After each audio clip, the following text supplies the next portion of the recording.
that Maidan performance, which I don't see any obvious reason why he shouldn't on a fair track like this over a similar distance against some rivals that are the same. He had Giavellotto in behind him, well behind him, in the race at Maidan. He's going to be quite hard to beat even with that penalty to carry, isn't he? But he's certainly the progressive horse in the field. There are some solid horses against him. Giavellotto rarely fails to turn up at this sort of level in these staying races. He had a consistent season last year, horse, isn't he? I wonder if this season he might want even longer distances potentially. It'll be interesting to see how he settles, because that did hold him back a little bit last season. He was just sometimes over exuberant, and that was probably the case in the Ledger, where he pushed along a very strong gallop. Nakib's got a lot to do, but he looks fabulous. The intriguing element of today's run is that the tongue tie that he's worn since his second career start is off here. I'm just wondering whether he's getting a sighter at the course and distance. Yeah, well, we've got the big money E-ball later on in the season. Could be a target race for him, perhaps, but exactly. He looked fantastic, didn't he? He really did. He really did. Right, feature race of the day, the Boodles Yorkshire Cup. We can enjoy it with Mike Cattermole. Then and often racing for the Group 2 Boodles Yorkshire Cup. Tower of London was the slowest into stride, but Ryan doesn't seem to be in any hurry at this early stage as the front runners at the moment dispute it. Nakib is out to a pretty good start. So too on the outside is Al Karim in the white jacket. On the inside is Vauban, who's racing up against the rail and going forward here. Giavellotto is racing in 4th. Gregory's red cap in 5. And Tower of London at the back of the field. So Vauban is the one that takes them down the back straight of the Knavesmire here and leads by half a length then to Jim Crowley on board Nakib in the blue jacket. Wider out then, running a little bit keenly, Al Karim. And as they move down the far side, Al Karim just showing ahead now as they go past the 10 furlong marker. So settling in front, Clifford Lee and Al Karim. Clifford just looking across to see if he can just cut in, which he does so. Right behind him is Vauban with on his outside Nakib. And then comes Giavellotto, last year's winner, just ahead of Gregory. And Ryan Moore has got Tower of London settled beautifully at the back of the field as the runners race on down now towards the final mile of the Boodles Yorkshire Cup. 6 lengths would cover the field. Al Karim leading by a length and a half then to Nakib on the outside of Vauban.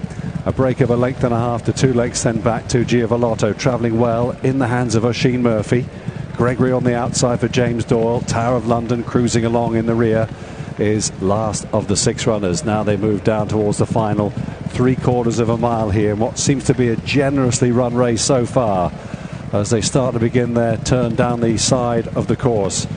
Al Karim leading by a length and a half then from Nakib in second. Vauban travelling well on the inside. They're all travelling well. Gregory on the outside of Giavellotto and Tower of London looking on, and they're about to turn into the home straight here with 4.5 furlongs left to cover in the Group 2 Boodles Yorkshire Cup of 2024.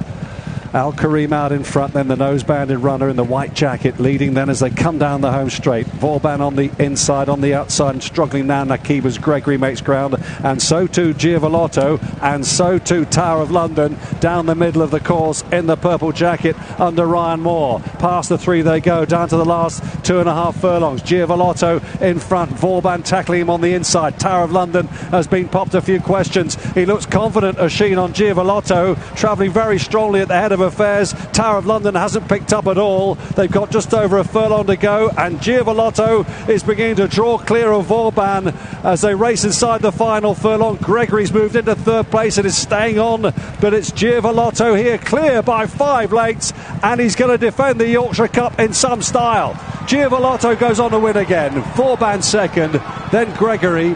Behind them Al Karim. Tower of London a bitter disappointment, and Nakib next.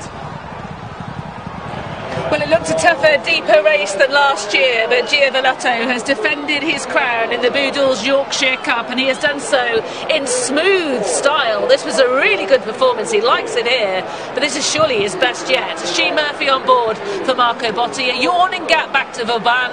Willie Mullins did suggest that this horse would come on a ton for this opening run of the season, not seen since last year's Melbourne Cup. He's second for William Buick, and Gregory has shaped really well, less unfettered in his running style than last season as a 3-year-old. He's shaped as though the Ascot Gold Cup is a very realistic target for him. He's third for John and Thady Gosden and James Doyle. The disappointment of the race, undoubtedly the horse in purple and white, Tower of London. Yeah, who moved up pretty strongly but didn't find off the bridle this afternoon for whatever reason, but Giavellotto certainly did.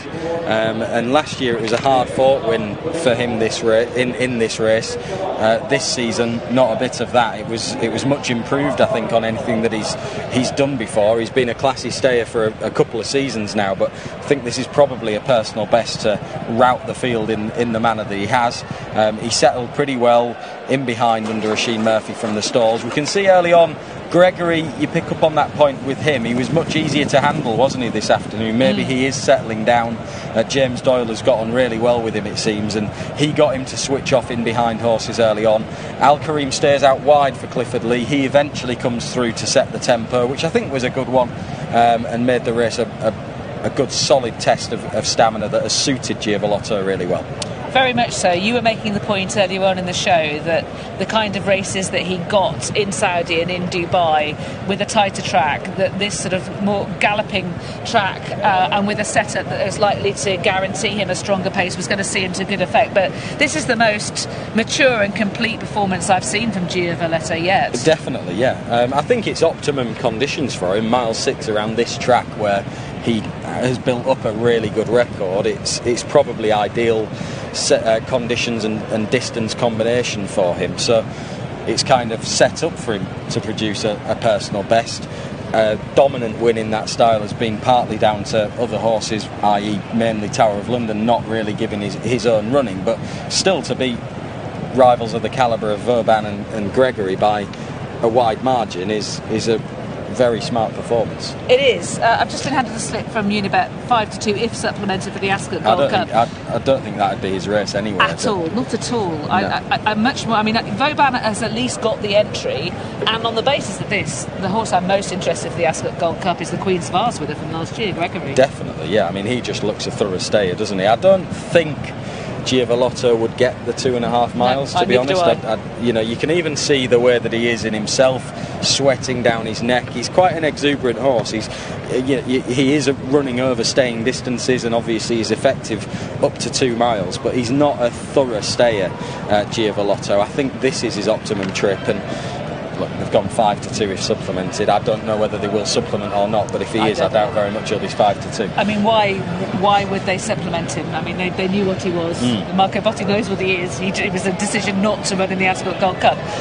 Half second under standard, still 3 seconds outside the course record. This is as the race unfolds, and Nakib is beaten very quickly. I wonder whether the loss of that tongue tie has been an aspect to it. Yeah, quite possibly. Vauban moved up strongly on the inside. He's run a really good race, hasn't he? And if it is correct that the run will bring him on plenty, he's shaped that way as Giavellotto leaves him behind only really inside the final furlong, then it's a really promising comeback run from him. And as you touch on, Gregory is shaped like a thorough stayer. It's not the first time that he's shaped that way. His pedigree is full of stamina. He's a big galloper, and the positive